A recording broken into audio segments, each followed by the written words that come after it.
la boobayna lagu fadhiistay cidda ku fadhida marka sidee ayay berrito cadaalad uga hadli doontaa qofku hadduu damiir leeyahay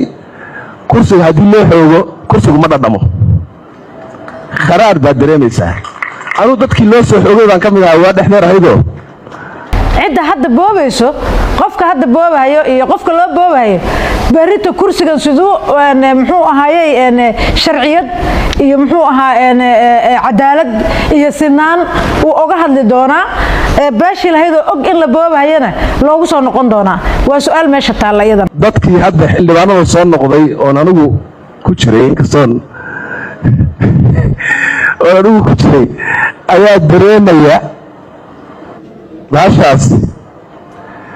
haddii aan lagu soo dhicin oo xoog ku soo qaadin xataa markaad xoog lagu soo qaado kursigu aad buu kharaar badan yahay haddaad damiir leedahay actually qofku hadduu damiir leeyahay kursiga haddii loo xoogo kursigu ma dhadhamo kharaar baad dareemaysaa anuu dadkii loo soo xoogay baan ka mid ahaa waa dhexdeer ahaydoo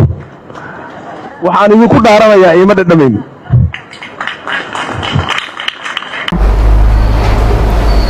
waxaa wax laga xumaado ah in